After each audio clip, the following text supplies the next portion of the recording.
Tune my heart to sing thy praise. Streams of mercy never ceasing. Lord, you call for songs of loudest praise. So teach me some melodious sonnet, sung with flaming tongues above. Here is your mount.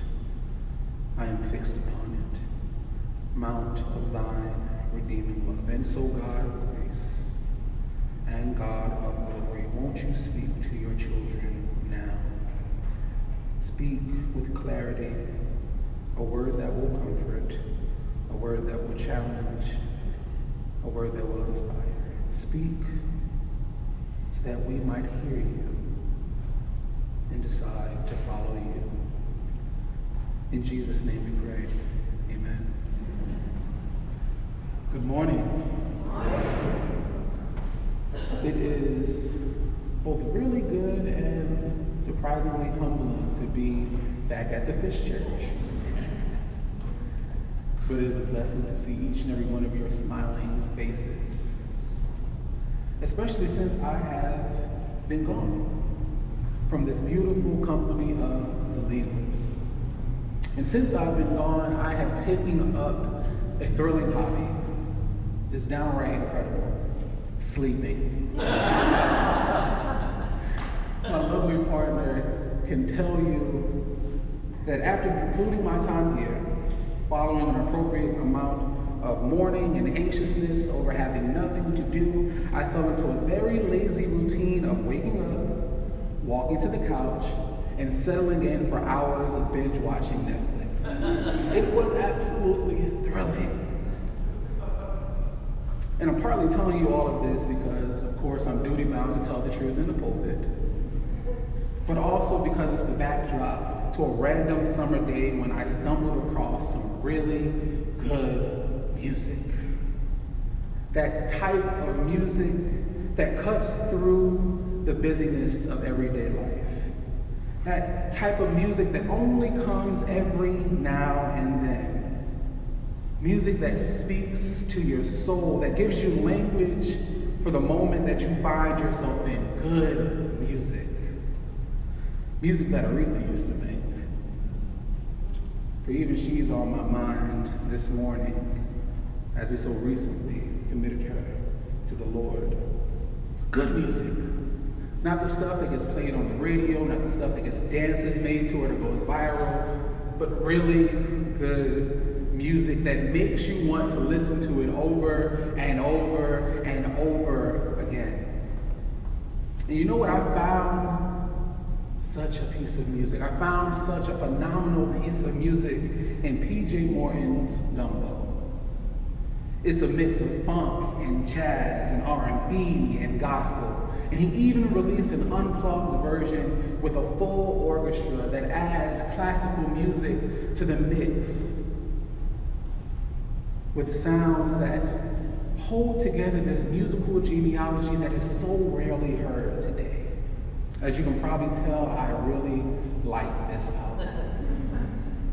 I have been annoying everyone around me by playing it non-stop on Spotify over and over again. I've probably shot his album up at least 3 points just by listening to it. I really like this album. One song in particular caught my attention.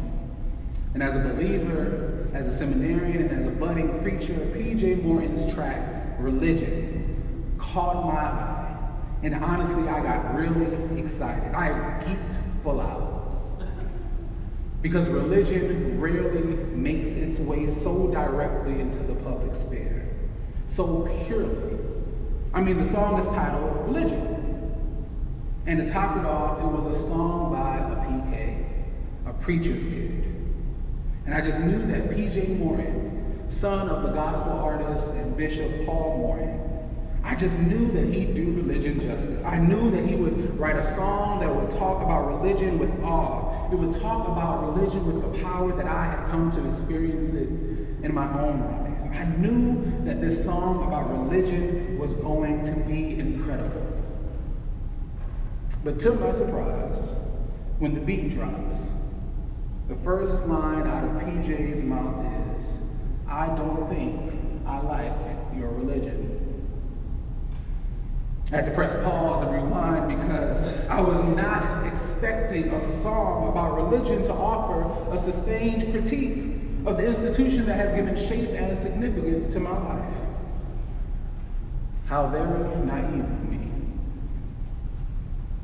For whether I expected it or not, PJ's critique of religion with its simplistic words and dope beat is exactly what religion deserves.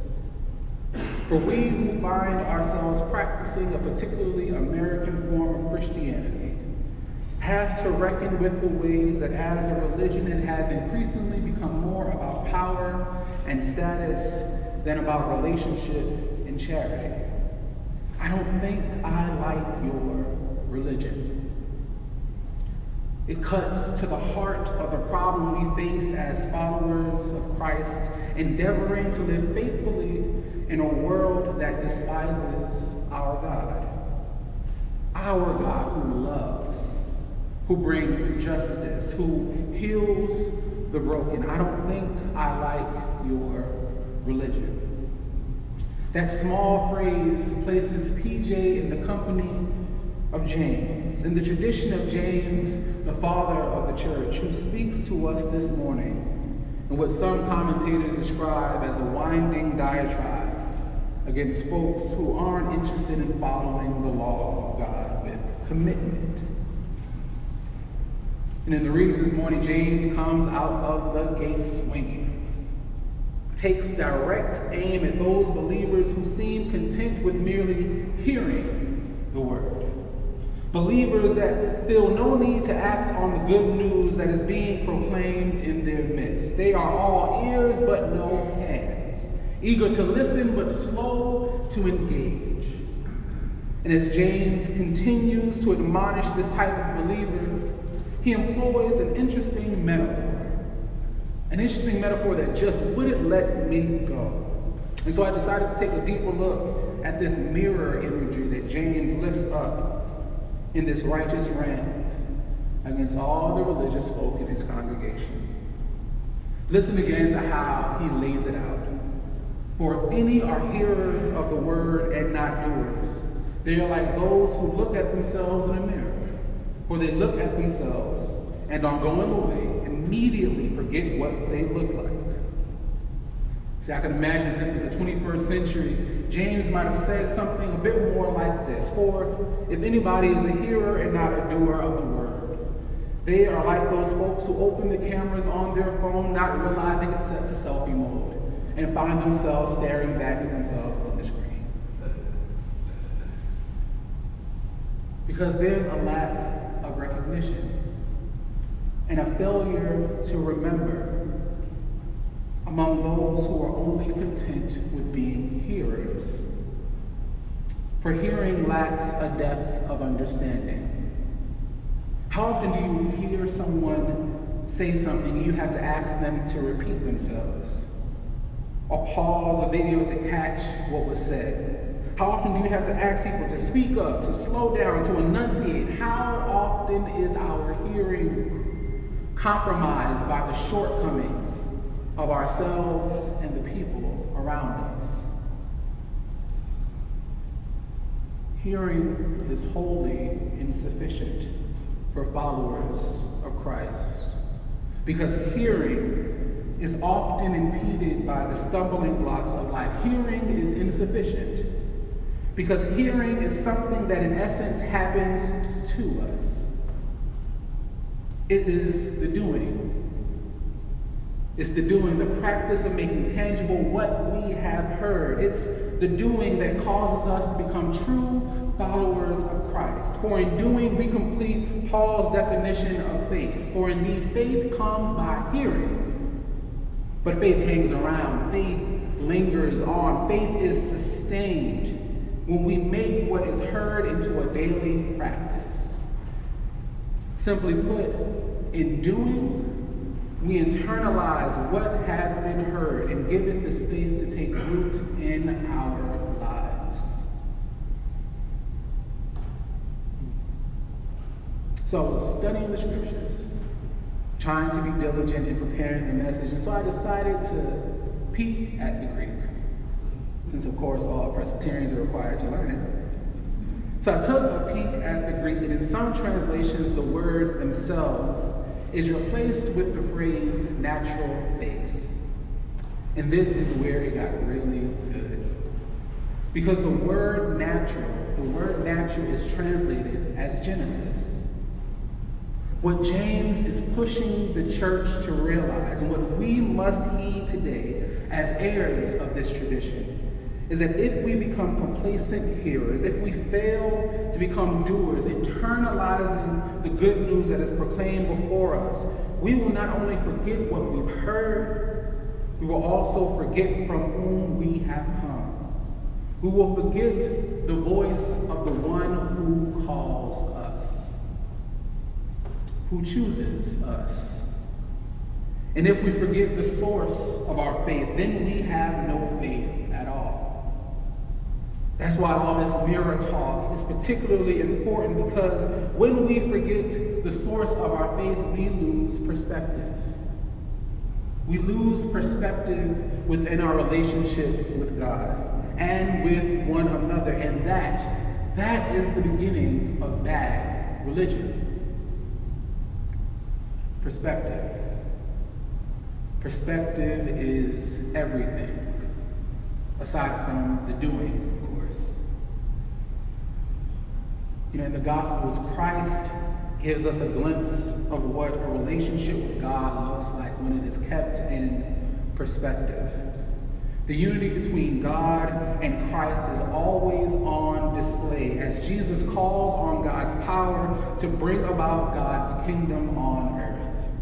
And as God depends on Jesus to make sure that the message of love and grace finally sticks this time,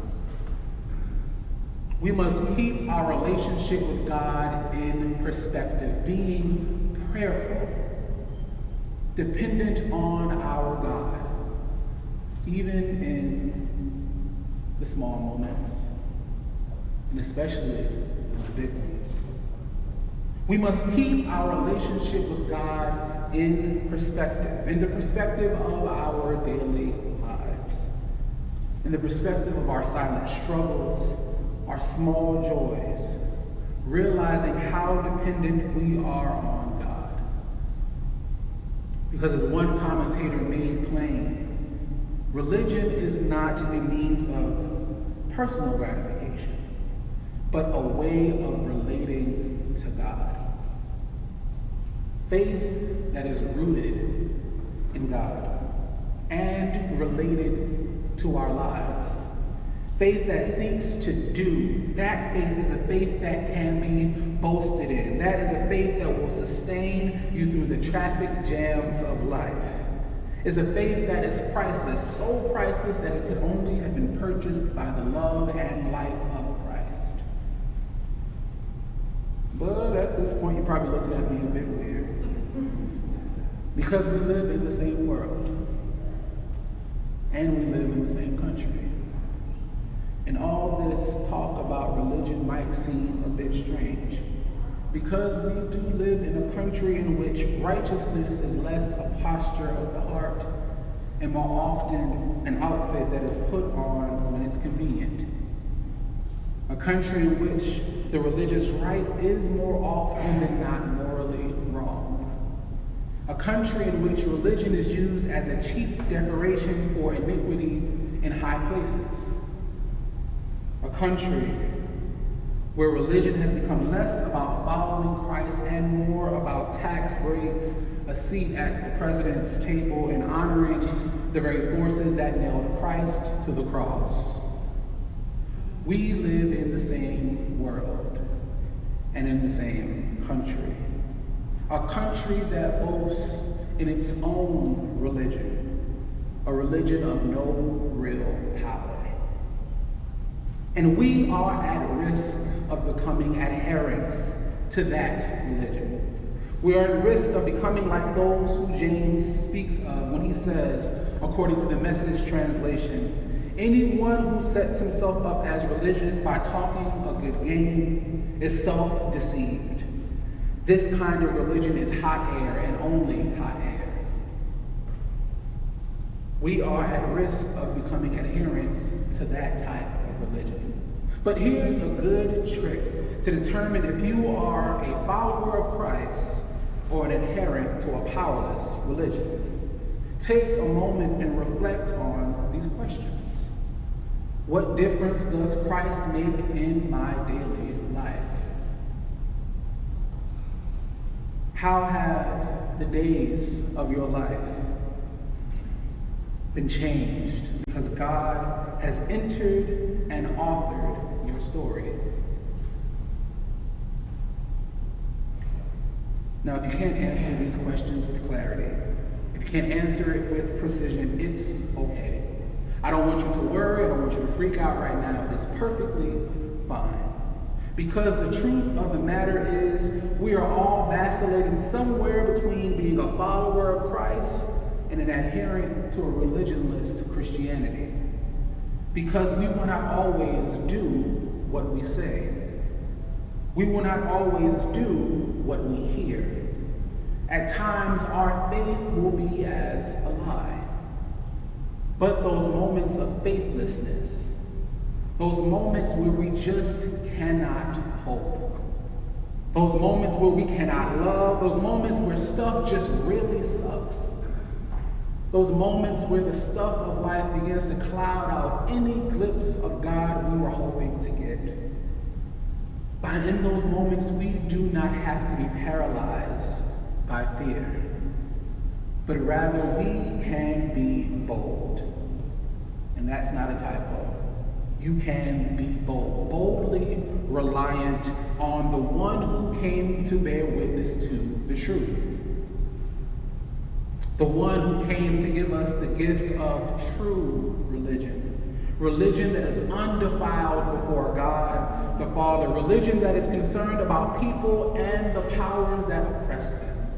Religion that is concerned about you and your most personal struggles.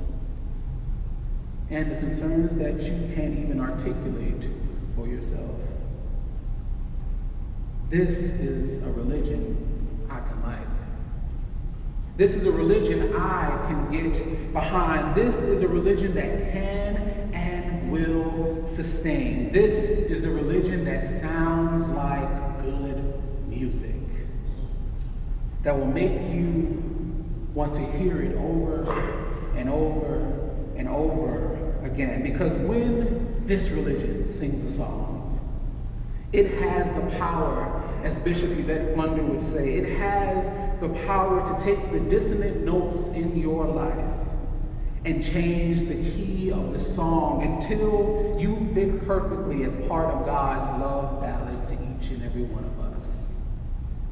And if you are interested in hearing this good music, if you are interested in singing as part of God's choir, if you want the sound of your life to meet God's sound, if you want to come to this table and join your life with Christ, you will have to accept the fact that you are called to be a prophet, bringing the message of true religion to a world that has forgotten the power of our creating, redeeming, and sustaining God.